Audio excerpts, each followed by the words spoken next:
The morning of September 15, 1942, found the aircraft carrier USS Wasp operating southeast of Guadalcanal, her flight deck busy with preparations for another strike against Japanese positions.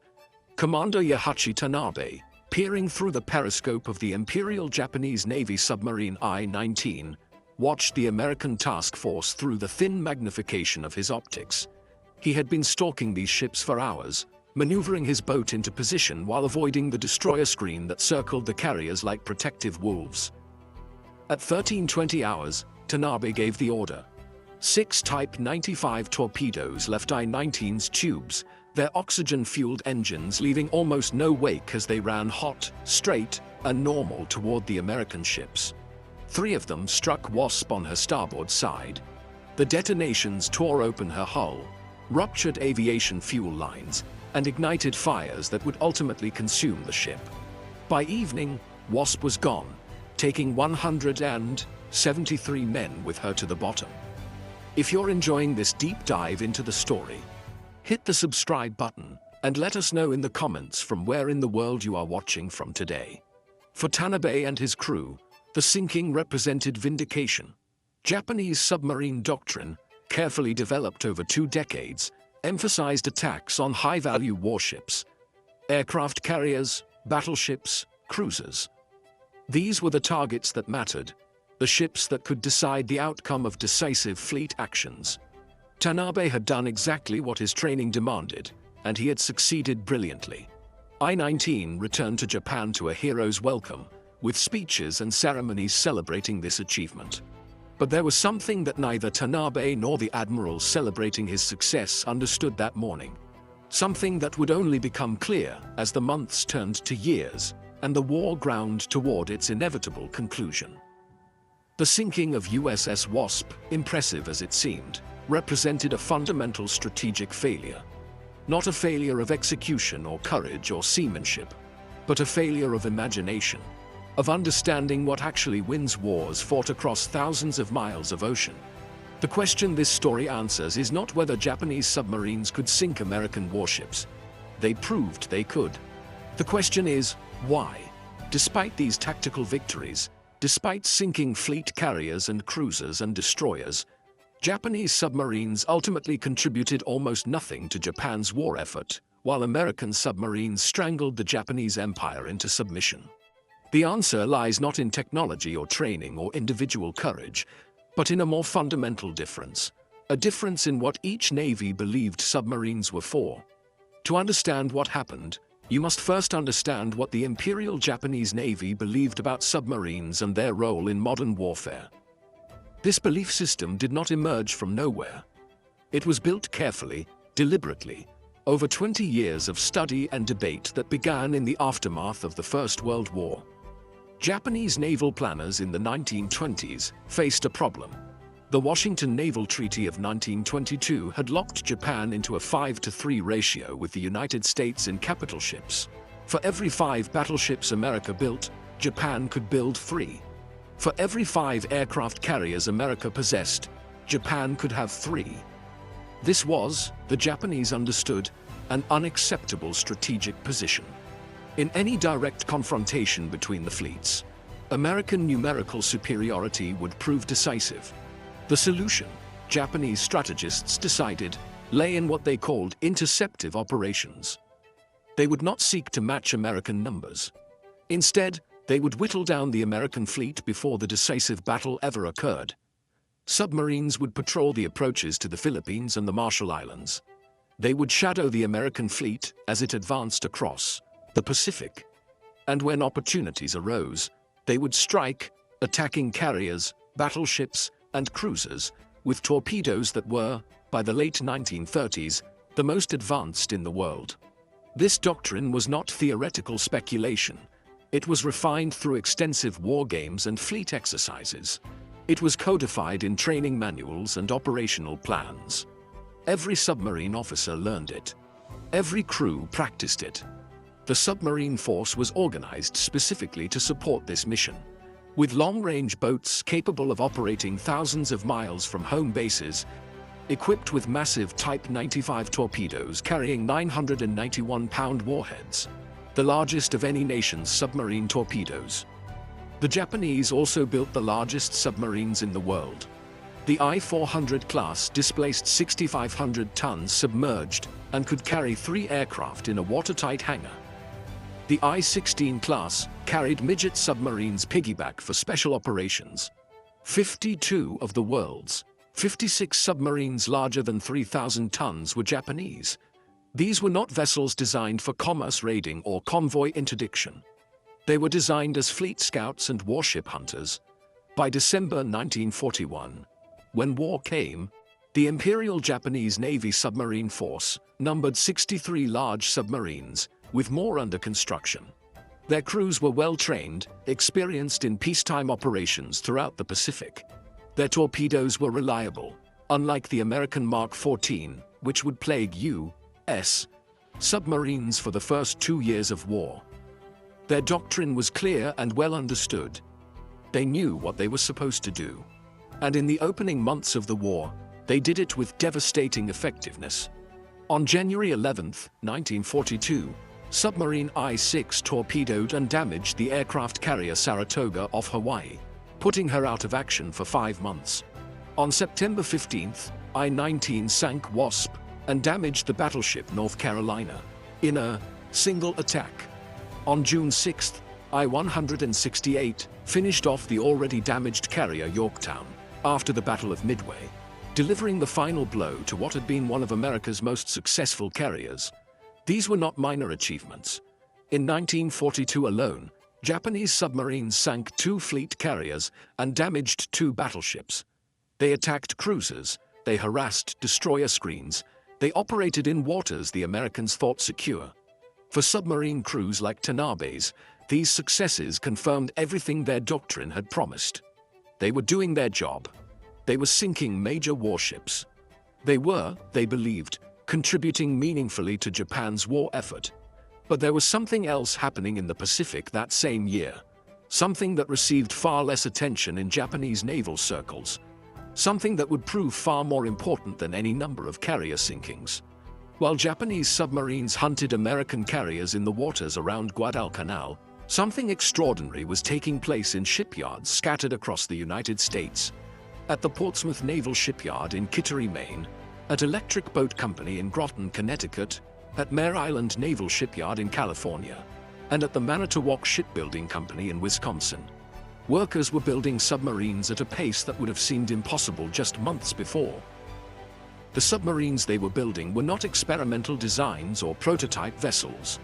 They were production models, specifically the Gato class, which would become the workhorse of the American submarine campaign in the Pacific.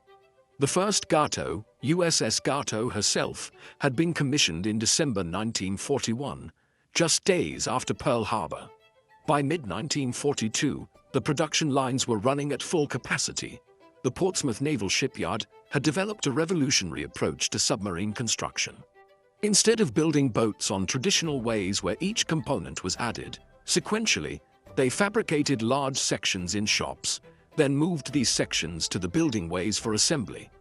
There were 20 sections for each submarine, the heaviest weighing up to 50 tons. Massive overhead cranes lifted complete hull sections and lowered them into place where welders joined them together. This modular construction method, adapted from automotive manufacturing techniques, reduced construction time dramatically. In 1940, it had taken 18 to 24 months to build a submarine from keel laying to commission. By mid-1943, using these new methods, Portsmouth was completing submarines in 9 months, sometimes less. The yard had 6 new building ways added specifically for submarine construction, supplemented by vast workshops where sections were fabricated simultaneously. When one submarine moved down the building way, another was already being assembled from sections that had been constructed weeks earlier. The workforce that made this possible was unlike anything the Navy had seen before. It included experienced shipwrights and welders who had built vessels for decades. But it also included thousands of women, many of whom had never worked in heavy industry before the war. They welded armor plate, they assembled complex machinery, they installed electrical systems and hydraulic lines. They worked 3 shifts, 24 hours a day, 7 days a week. The Portsmouth Yard alone employed over 20,000 workers at its wartime peak. By late 1942, the Navy Department, recognizing both the capability of these yards and the strategic importance of submarines in the Pacific, began placing massive orders.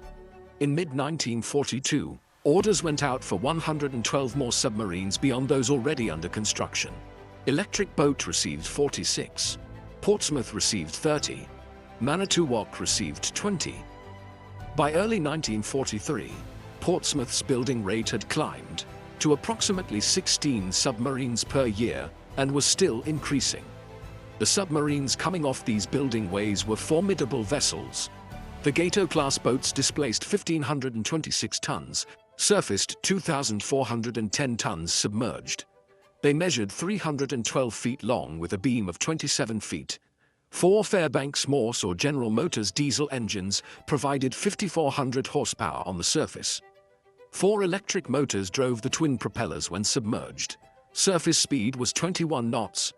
Submerged speed was 9 knots, sustainable for hours thanks to massive battery banks. Range was 11,000 nautical miles at 10 knots on the surface. This was critical for Pacific operations.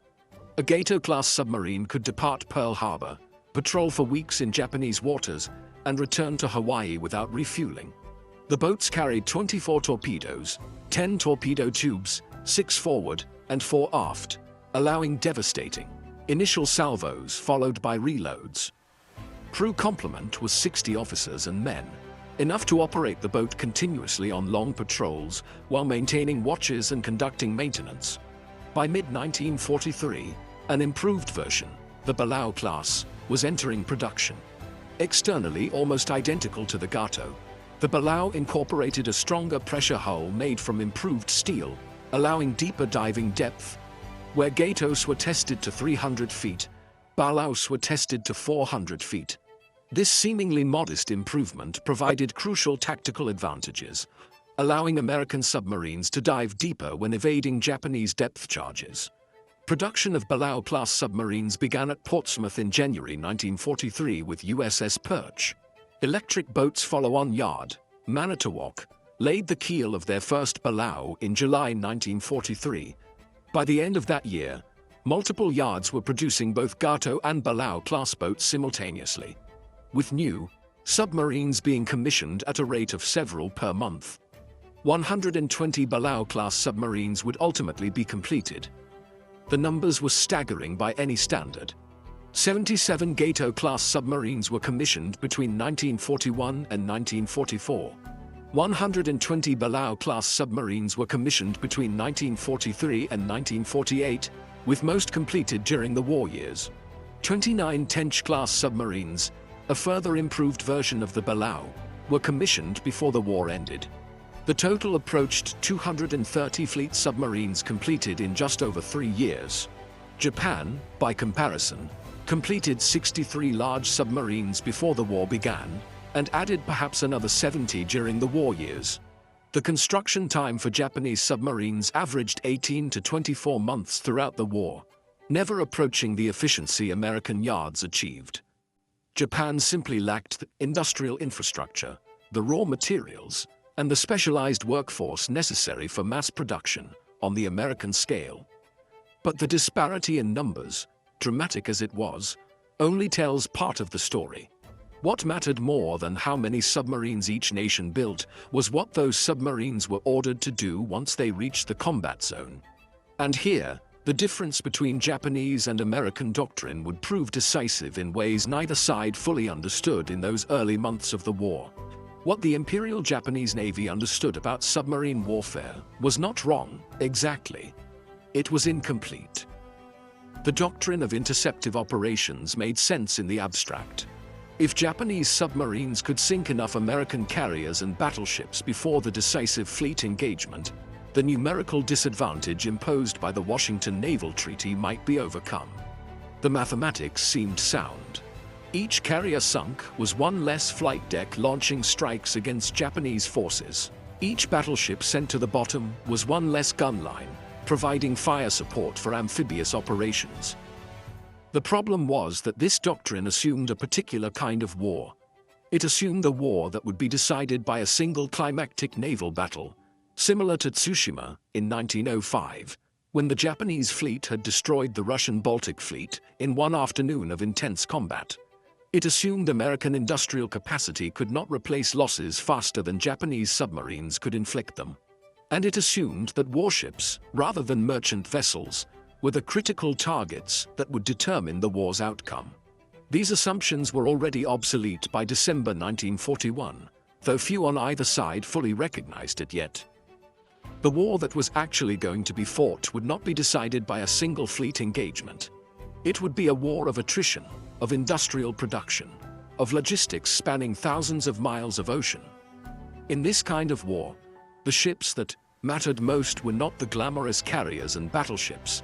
They were the unglamorous cargo vessels, tankers, and transports that kept armies supplied and industries functioning.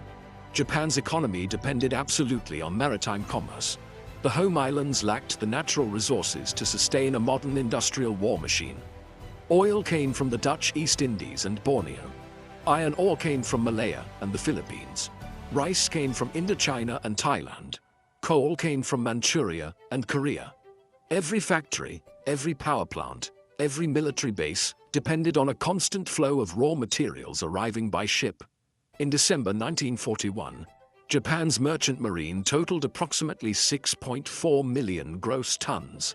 This fleet consisted of everything from modern diesel-powered cargo ships to elderly coal-burning freighters, from specialized tankers to combination passenger cargo vessels.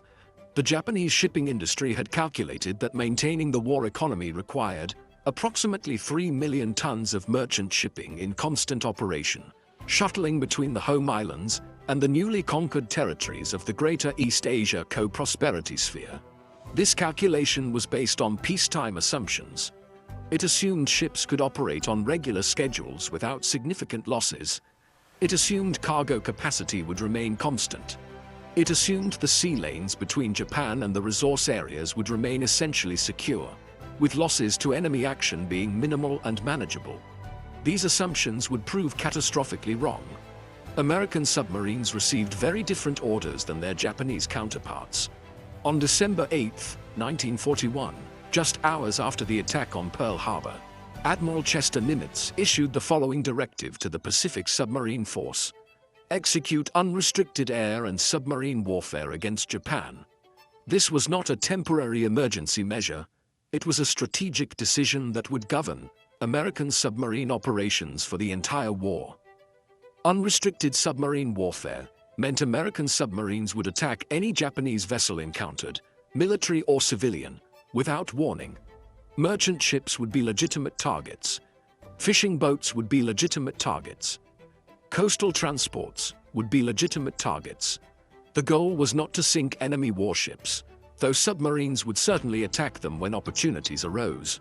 The goal was to destroy Japan's merchant marine, to sever the maritime connections between the home islands and the resource areas, to strangle the Japanese war economy by cutting off the flow of raw materials it needed to function. This doctrine had historical precedent. German U-boats in the First World War had nearly brought Britain to her knees through unrestricted submarine warfare against merchant shipping.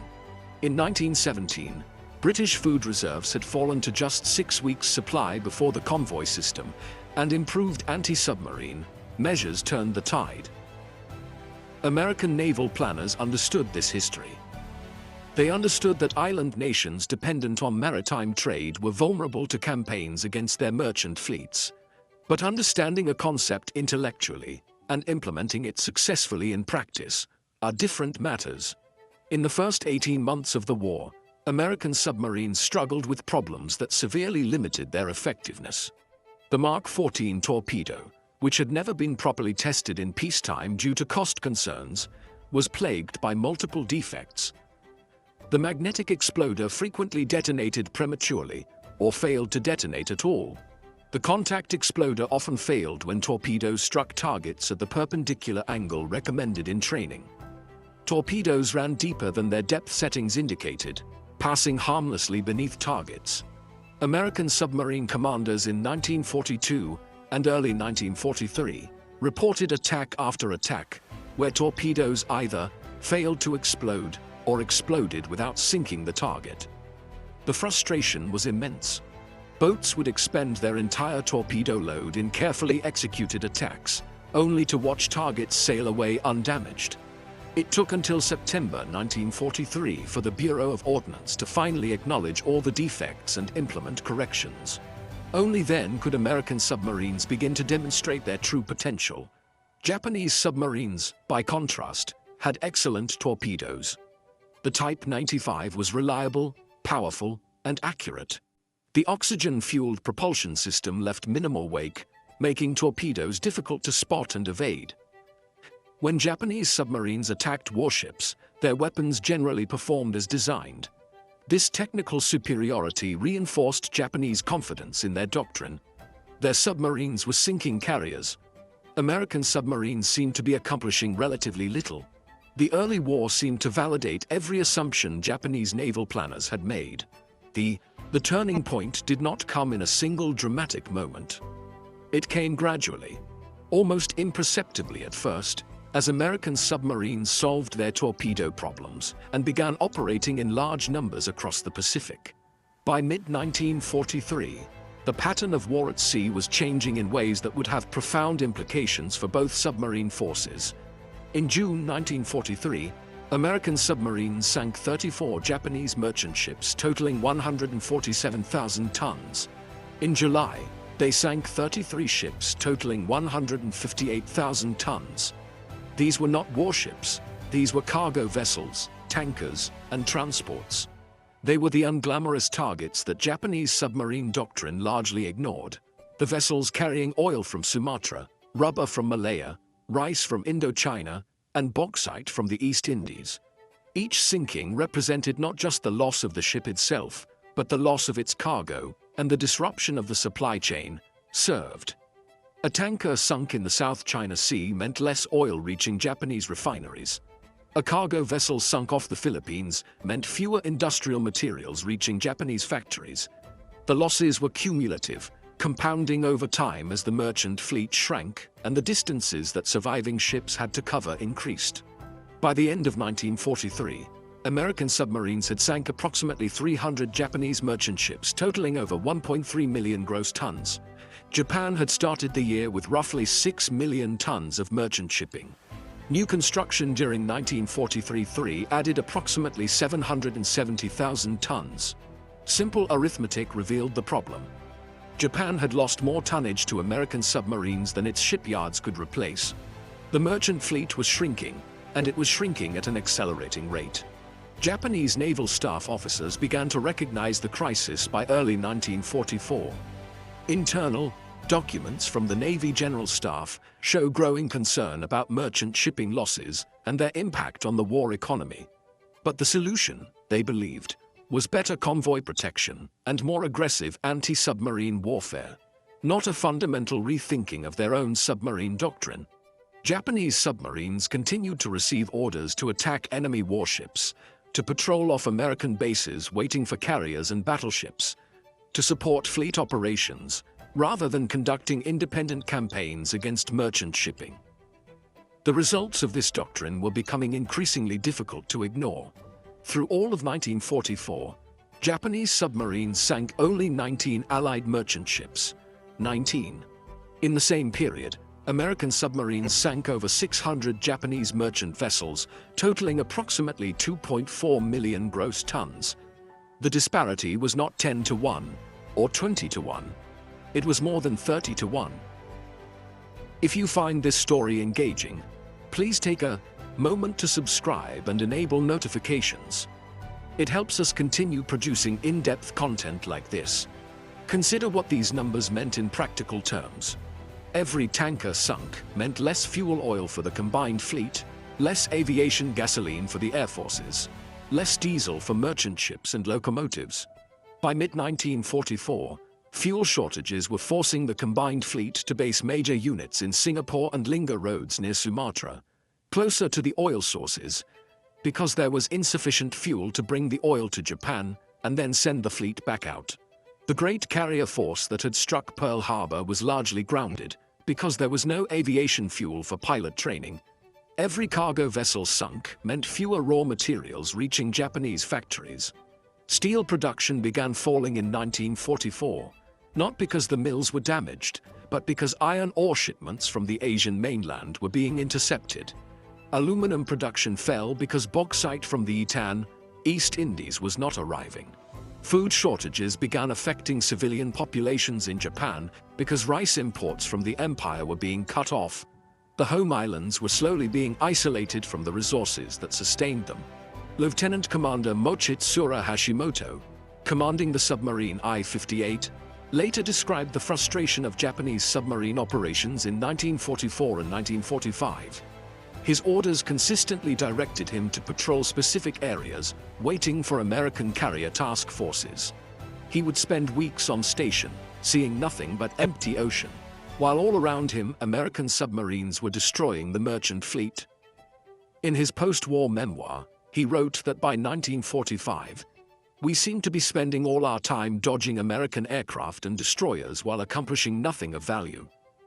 I-58 would achieve brief fame in July 1945 when she torpedoed and sank the heavy cruiser USS Indianapolis after the cruiser delivered components of the atomic bomb to Tinian. This was exactly the kind of success Japanese submarine doctrine had been designed to achieve, sinking a major warship. But by that date, Japan's merchant marine had been virtually destroyed. The Indianapolis sinking, dramatic as it was, had no impact on the war's outcome. The strategic situation had already been decided by thousands of merchant ship sinkings that received no publicity and no celebration. The Japanese submarine force itself was being steadily destroyed. American anti-submarine capabilities improved dramatically as the war progressed. Better radar allowed aircraft to detect surfaced submarines at night. Improved sonar allowed destroyers and destroyer escorts to track submerged boats. More depth charges and improved tactics made successful attacks more likely. By 1945, the survival rate for Japanese submarines on patrol had fallen to catastrophic levels. Approximately 130 Japanese submarines were lost during the war. Most were sunk while achieving nothing of strategic value. By the spring of 1945, the maritime strangulation of Japan was complete. American submarines had accomplished what no bombing campaign or naval blockade or amphibious assault could achieve alone. They had severed the connections between Japan and the resources necessary to sustain industrial warfare. The numbers, compiled after the war by the Joint Army-Navy Assessment Committee, told a story of systematic destruction that changed how naval warfare would be understood. American submarines sank 1,314 Japanese merchant ships during the war, totaling approximately 4.7 million gross tons. This represented roughly 60% of all Japanese merchant losses. The remaining 40% came from air attacks, mines, surface ship actions, and other causes. But submarines were the primary instrument of Japan's maritime destruction, and they had accomplished this with fewer than 200 boats operating simultaneously at any given time. The impact on specific cargo categories was even more dramatic than the overall tonnage figures suggested. American submarines sank 124 tankers during the war. These were not randomly distributed losses. Submarine commanders specifically targeted tankers whenever possible, understanding that oil was the most critical commodity flowing from the southern resource areas to Japan. By mid-1945, oil imports to Japan had fallen to less than 10% of early war levels. The Imperial Navy's fuel reserves, which had totaled nearly 8 million barrels in mid-1944, had fallen to less than 400,000 barrels by August 1945. This collapse of the tanker fleet had cascading effects throughout the Japanese war machine. The combined fleet, which in 1942 had ranged across the entire Pacific, was by 1945 largely immobile. The super battleship Yamato's final sortie to Okinawa in April 1945 was a one-way mission, not primarily because of the tactical situation, but because there was insufficient fuel for a return voyage. Japanese aircraft were increasingly grounded, because aviation fuel could not reach air bases in adequate quantities. Training flights were curtailed, leaving new pilots with minimal experience before being sent into combat. The destruction of cargo vessels carrying food had equally severe consequences. Japan's civilian food supply had always depended partly on imports from Korea, Formosa, and Indochina. By 1945, these imports had been reduced to a trickle. Rice rations in Japanese cities fell to levels barely adequate for survival. Malnutrition became widespread. Industrial workers, weakened by inadequate food, could not maintain previous production levels. The entire home front economy began deteriorating, not because of bombing damage, though that was severe, but because the maritime supply system had been destroyed. The comparison with Japanese submarine accomplishments is stark and merciless. Japanese submarines sank approximately 184 Allied merchant ships during the entire war, totaling roughly 900,000 gross tons. Against the United States specifically, Japanese submarines sank about 50 merchant vessels. These losses were not strategically significant. American merchant ship construction during the war totaled roughly 33 million gross tons. Japanese submarines were sinking ships at less than 5% of the rate American shipyards were building them. Japanese submarines did sink several major warships, achievements that received considerable publicity and recognition. The carriers Yorktown and Wasp sunk in 1942. The escort carrier Liscombe Bay sunk in November 1943 with heavy loss of life. The cruiser Indianapolis sunk in July 1945. Approximately 30% of Japanese submarine attacks during the war were directed against warships, and they did inflict meaningful losses on the Allied naval forces, particularly in the difficult year of 1942. But what did these sinking actually achieve in strategic terms? The answer, painful as it was for Japanese submarine crews to contemplate, was very little. The United States commissioned 8 Essex-class fleet carriers between 1942 and 1945, along with numerous escort carriers. The 2 carriers sunk by Japanese submarines in 1942 were replaced many times over.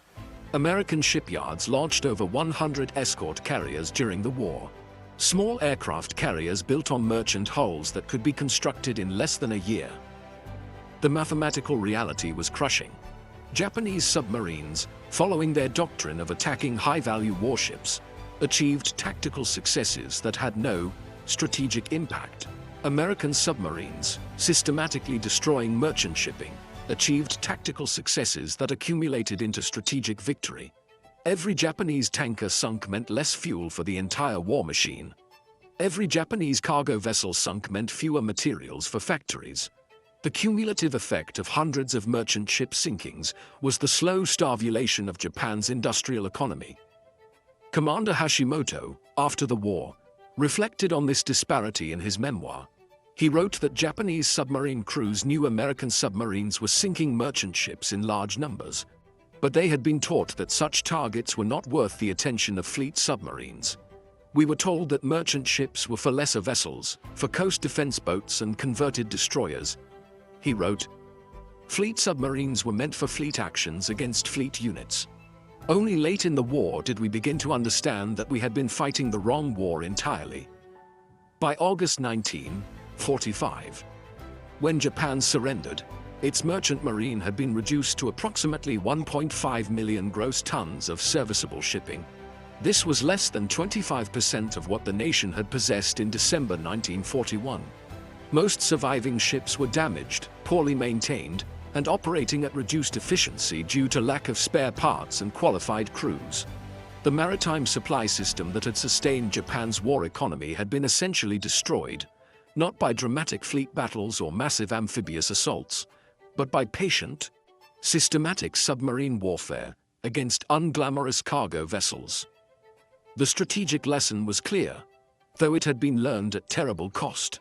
In industrial warfare between modern nations separated by vast ocean distances, merchant shipping is the critical vulnerability. The side that can protect its merchant fleet while destroying the enemy's will have access to resources while denying them to the opponent. Naval theorists had written about this principle for decades. American submariners in the Pacific proved it worked. For the men who served in Japanese submarines during the war, the realization of what they had failed to accomplish came in stages, each more bitter than the last. Some understood early, watching American merchant ships pass unmolested while they waited for carriers that never came. Others held to their training and doctrine until the very end, believing that sinking warships was the highest form of submarine warfare. But all of them, eventually, had to confront the mathematics of strategic failure. Lieutenant Commander Zenji Orita, who commanded several submarines during the war, later described the moment when the truth became undeniable. It came in early 1945, when he was briefed on the overall shipping situation before departing on patrol. The staff officer giving the briefing showed charts depicting monthly merchant ship losses, monthly imports of critical materials, and projected industrial production levels based on available resources. The lines on every chart were falling, some precipitously. "We had known for months that the war was going badly," Orita wrote in his memoir, published decades later. "We had known that American submarines were sinking many ships.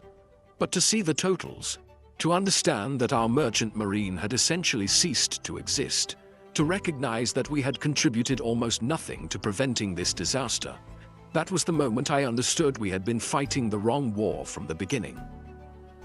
The psychological impact on submarine crews was profound and complex. These were not men who had shirked their duty or performed poorly.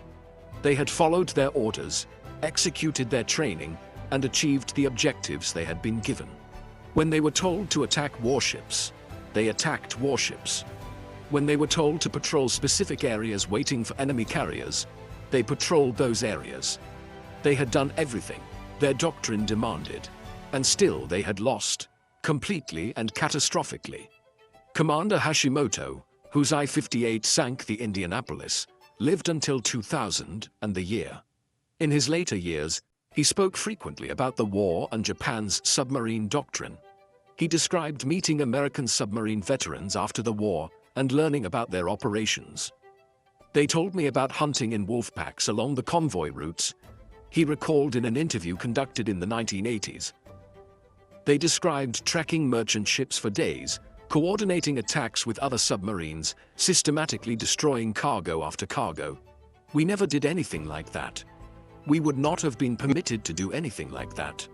The Japanese submarine service lost approximately 130 boats during the war, and roughly 10,000 officers and men killed. This casualty rate of nearly 60% was among the highest of any military service in any nation during the war. These men died following orders that sent them to hunt targets that did not matter while ignoring targets that did. They died bravely, competently. Professionally, they died in a service that achieved tactical successes while contributing to strategic defeat. Some submarines survived the war only to be scuttled by their own crews after the surrender. I-400, the massive submarine aircraft carrier that represented the pinnacle of Japanese submarine design, surrendered to American forces in August 1945 and was later sunk as a target to prevent the technology from falling into Soviet hands. I-401, her sister ship, met the same fate. These enormous boats, which could have carried cargo to isolated garrisons or evacuated critical personnel, had instead been designed to launch aircraft attacks against the Panama Canal, an operation that was planned but never executed. The few Japanese submarines that survived to be studied by American naval architects after the war were impressive in many respects. Their underwater speed was excellent, their range was extraordinary, their habitability was reasonable, given the constraints of submarine design. But examining them, American engineers recognized that these boats had been designed for a specific mission that had proven strategically irrelevant. They were scout cruisers and fleet support submarines, in a war that required cargo interdiction and merchant ship destruction. Captain Edward L. Beach, who served on American submarines during the war and later became a prominent naval historian, wrote extensively about Japanese submarine doctrine and its failures. The Japanese submarine force was technically competent, professionally trained, and adequately equipped, he wrote in his comprehensive study of submarine warfare. What it lacked was a coherent strategic doctrine that matched the actual requirements of the war Japan was fighting. This was not a failure of the submarine crews, it was a failure of the naval establishment that gave them their orders. The tragedy, Beach argued, was not that Japanese submarines failed to sink enough American ships. The tragedy was that they were never given the opportunity to fight the war that might have made a difference. Had Japanese submarines been ordered to attack merchant shipping systematically from the war's beginning, had they been positioned along the sea lanes between Australia and Hawaii, between the west coast and the forward bases, between Pearl Harbor and the combat zones, they might have achieved results that genuinely complicated Allied operations. The American submariners who fought the campaign against Japanese merchant shipping faced their own psychological challenges, though of a different kind. They had been ordered to wage unrestricted submarine warfare against a nation's entire maritime commerce. This meant sinking not just military transports but civilian cargo ships, not just modern freighters but elderly coastal vessels, not just purpose-built warships, but converted passenger liners carrying troops. The men who pulled the triggers on torpedo launches, who watched through periscopes as merchant ships broke apart and sank, who heard the underwater sounds of bulkheads collapsing and boilers exploding, were engaging in what was essentially economic warfare against an entire population. They were not fighting soldiers who had chosen military service. They were killing merchant sailors whose crime was sailing under the wrong flag in waters claimed by the wrong power. Commander Richard O'Kane, who commanded USS Tang through 5 war patrols that sank 33 ships totaling over 100,000 tons, described the moral complexity of this mission in his post-war writings. Every patrol involved sinking ships we knew carried not just military cargo but civilian goods, not just soldiers but merchant crews who were essentially non-combatants. He wrote, "We did it because we had been ordered to do it, because we understood it was necessary to win the war, because we believed the alternative. A Japanese victory was unconscionable, but that did not make it easy." Tang's 5th patrol ended in tragedy when one of her own torpedoes malfunctioned, circled back, and struck the submarine. Tang sank in 180 feet of water off the coast of China in October 1944.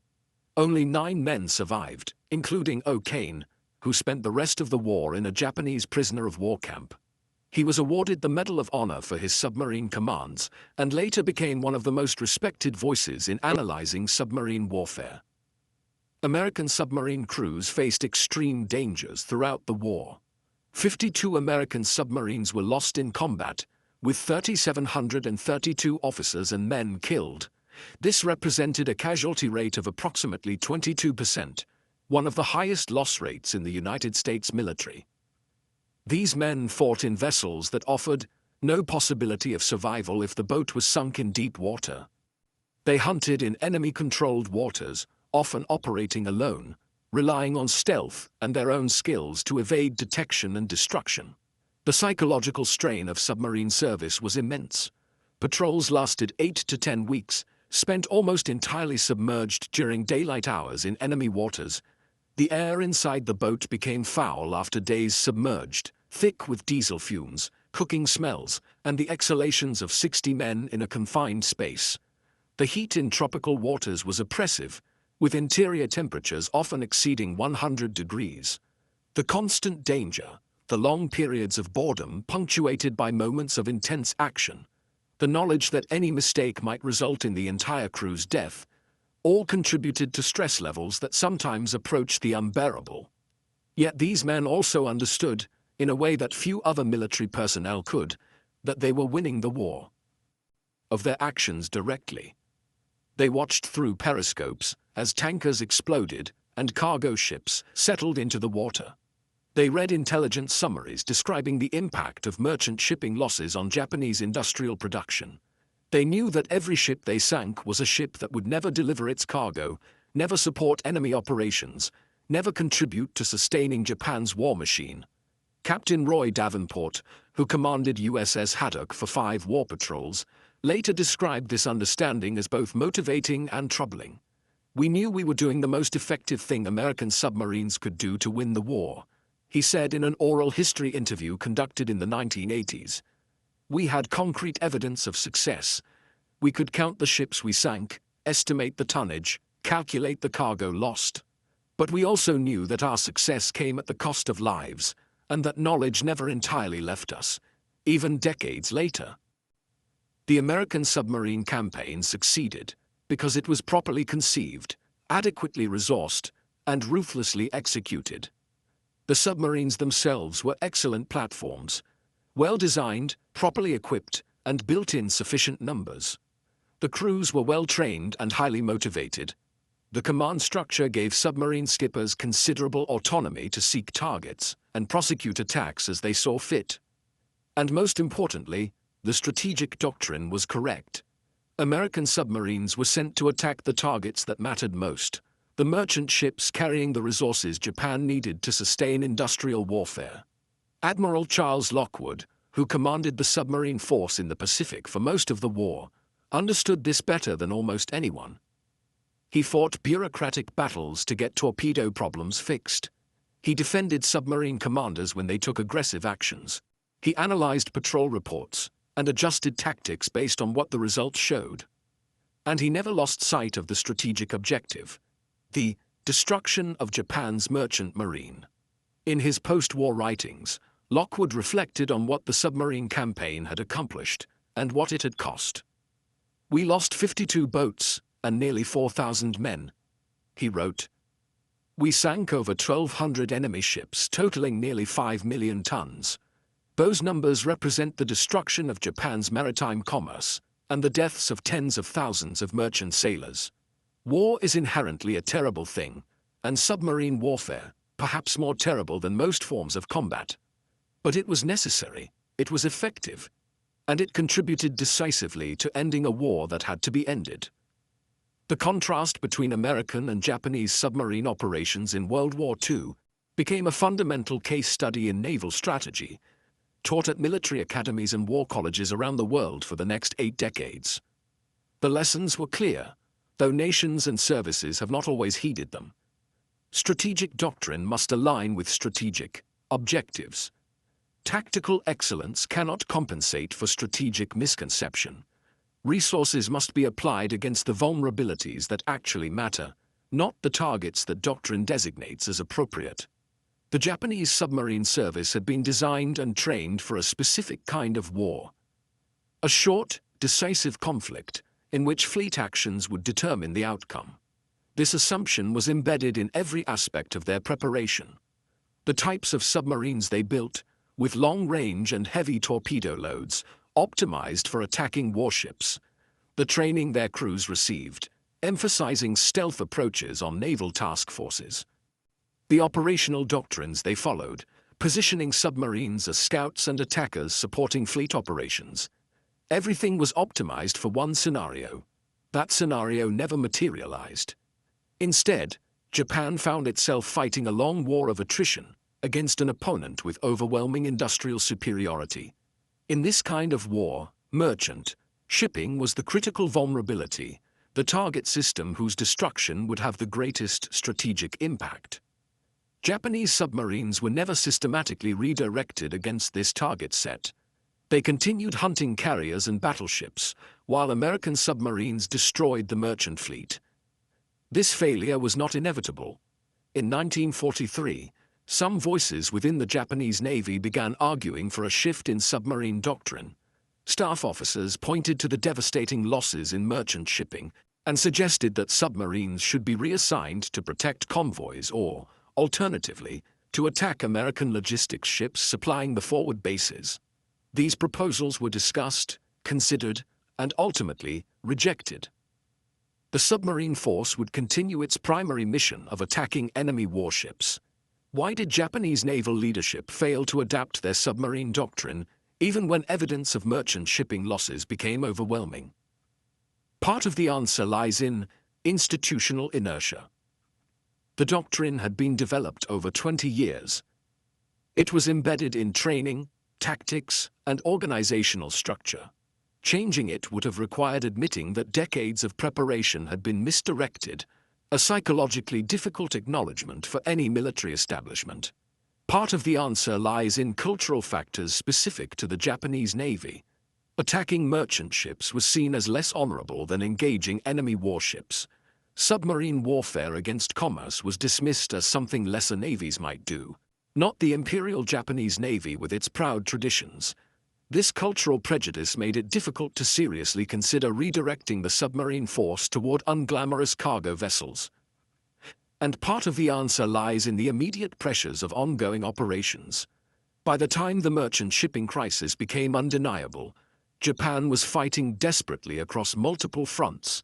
Submarines were needed for many missions, supplying isolated garrisons, evacuating wounded personnel, inserting special operations forces, providing reconnaissance. Systematic redirection of the submarine force to commerce warfare would have required suspending these missions, and operational commanders were unwilling to accept that trade-off. The result was a submarine force that fought bravely and competently while accomplishing almost nothing of strategic value. Japanese submarines sank approximately 184 merchant ships during the entire war. German U-boats in the Atlantic sank over 2,800 Allied merchant ships. American submarines in the Pacific sank over 1,300 Japanese merchant ships. The comparison reveals not differences in courage or competence, but differences in strategic conception and institutional willingness to adapt. For American submariners, the legacy was more straightforward, though not without complexity. They had fought a campaign that proved decisive in strangling Japan's war economy. Post-war analysis by the United States Strategic Bombing Survey concluded that even without the atomic bombs, even without the Soviet entry into the war, the destruction of Japan's merchant marine would likely have forced surrender by late 1945 or early 1946 through starvation and industrial collapse. This conclusion validated American submarine doctrine but also raised uncomfortable questions. If submarine warfare against merchant shipping was so effective, was it ethical? The merchant sailors who died when their ships were torpedoed were not combatants in any traditional sense. They were civilians employed in maritime trade who happened to be sailing under a nation at war. The destruction of merchant shipping also meant civilian populations on the Japanese home islands suffered privation and eventually near starvation conditions. These moral questions have never been fully resolved. They remain part of the legacy of the submarine campaign, acknowledged by historians and veterans but not susceptible to simple answers. War itself is an ethical catastrophe, and within that catastrophe, the bombing of cities, the blockading of ports, and the sinking of merchant ships are all actions that cause immense civilian suffering while serving military objectives. What can be said with certainty is that American and Japanese submarine forces in World War II demonstrated conclusively that strategic doctrine matters more than tactical excellence, that properly applied resources achieve more than improperly applied resources, regardless of the quality of the tools, and that institutional flexibility to adapt doctrine based on results is critical to success in any extended conflict. The men who served in both submarine forces, American and Japanese, paid the price for their nation's strategic choices. American submariners died implementing a doctrine that worked. Japanese submariners died implementing a doctrine that failed. Both groups displayed courage, skill, and devotion to duty. Both groups deserve to be remembered with respect, but only one group's sacrifice contributed meaningfully to their nation's strategic objectives. On September 15, 1942, when Commander Tanabe ordered the torpedoes fired that sank USS Wasp, he was executing Japanese submarine doctrine perfectly. He was attacking a high-value warship, an aircraft carrier, exactly the kind of target his training had taught him to seek. The attack succeeded brilliantly. Wasp went down, taking 173 men with her. It was a tactical triumph that changed nothing about the war's ultimate outcome. On that same day, American submarine USS Guardfish was patrolling in the East China Sea. She sank 2 Japanese merchant ships, totaling 4,500 tons. Nobody made speeches about these sinkings. No dignitaries greeted Guardfish when she returned to port. The vessels she destroyed were unremarkable freighters, whose names are forgotten by everyone except the families of the men who sailed on them. But those sinkings, and thousands of others like them, accumulated into strategic victory. They represented the slow, patient, unglamorous work of destroying an enemy's capacity to sustain industrial warfare. That is the lesson written in salt water across the Pacific, between 1941 and 1945. Victory in modern war comes not from attacking the most prestigious targets or following the most honored traditions, but from identifying and systematically destroying the systems that sustain the enemy's ability to fight. The Imperial Japanese Navy never learned this lesson, or learned it too late to matter. The United States Navy learned it, implemented it, and proved its validity at terrible cost in blood and suffering on all sides. Thank you for watching. For more detailed historical breakdowns, check out the other videos on your screen now, and don't forget to subscribe.